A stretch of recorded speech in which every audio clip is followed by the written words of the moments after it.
Hi. And so I wanted to make another Pokemon card collecting video.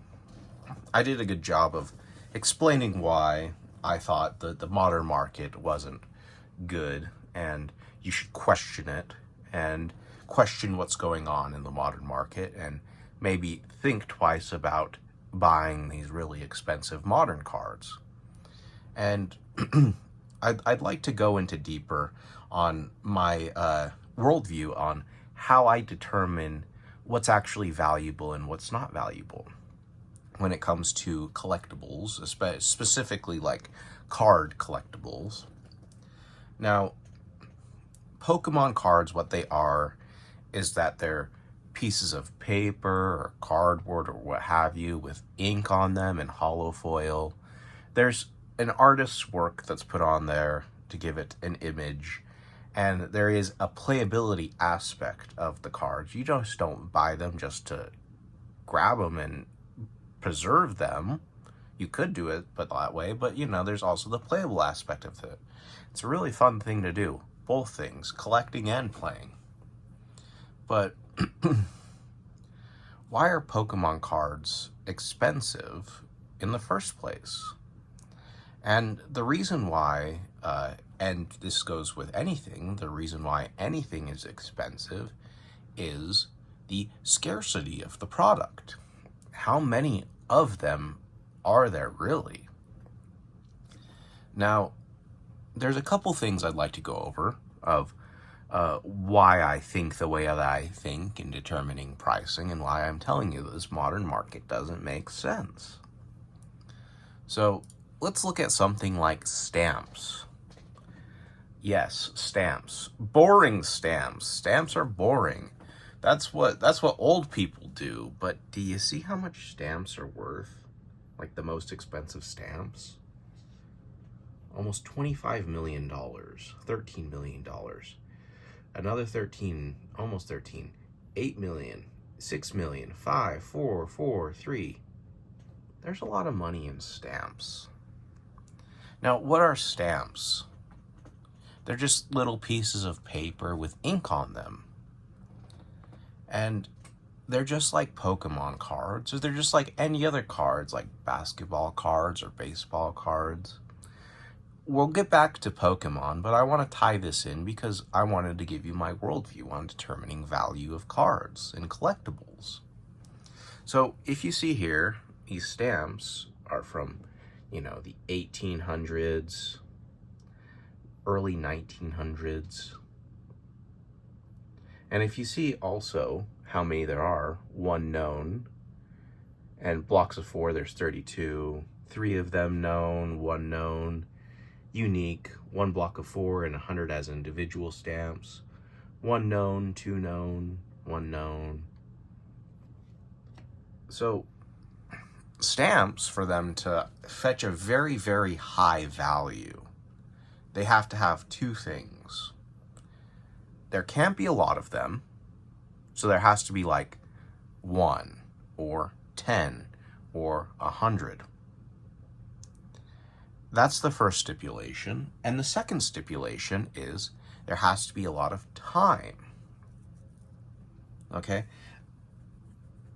Mass producing stamps and mass producing Pokemon cards is relatively cheap and inexpensive thing to do. It's easy to make these little pieces of artwork on a piece of paper and send them out to the masses and make a lot of that. And what determines them actually being rare is people giving a shit about them, people holding on to them, and people holding on to them not only for 5 to 10 years, but people preserving them for 100 years. And that is a big aspect of collecting delicate pieces of artwork like stamps or Pokemon cards or even something else like baseball cards. Same thing, you're gonna find something very similar. 1952, 1909, 1914, 1933. These were all cards at one point in time were pretty readily available, but due to the test of time, a lot of them have been lost and destroyed. And that's why the most expensive baseball cards are ones that are well over 50 to 100 years old. And then if you look at something else like football cards, you'll probably find something very similar. Uh-oh. A lot of these are from the 2000s. But that doesn't make sense to what I'm saying. That's weird. But why are they going for millions of dollars if they're only like 20 years old or less? Well, there's a simple solution for that. It's called artificial scarcity. What artificial scarcity is that they'll do one-of-one cards.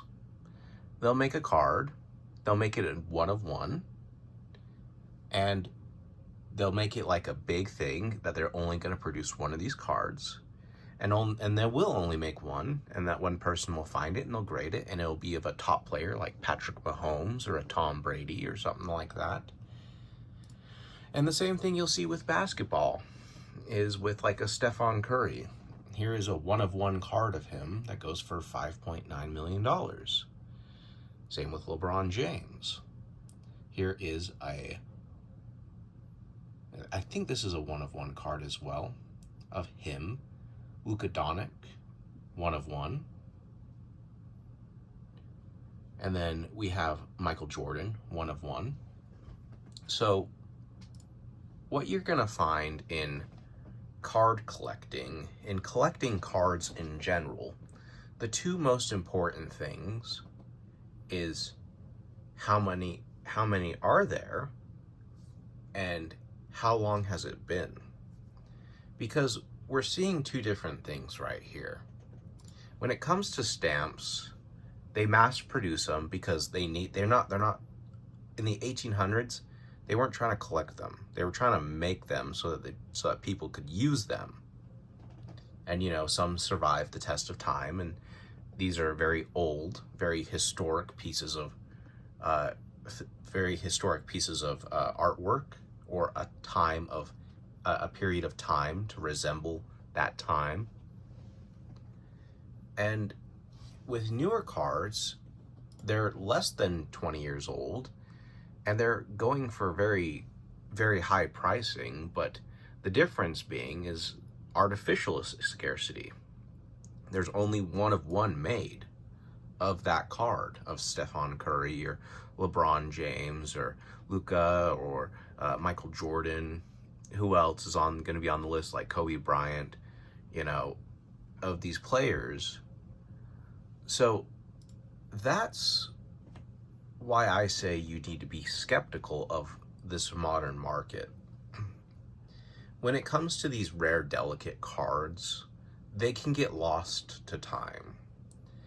And when you look at something like stamps or baseball cards or maybe some older football cards, you're going to have this organic scarcity. And when I say organic scarcity, what I mean when I say is they never thought this was going to be a thing. No one ever thought to hold on to a card for their entire life to pass it on to their kids and for it to grow to be 50 to 100 years old. No one thought of that. So people got them, they pulled them, they thought they were cool, they played with them, they showed them around, they accidentally dropped them, damaged them, and over that time of tens of years, decades, cards get lost.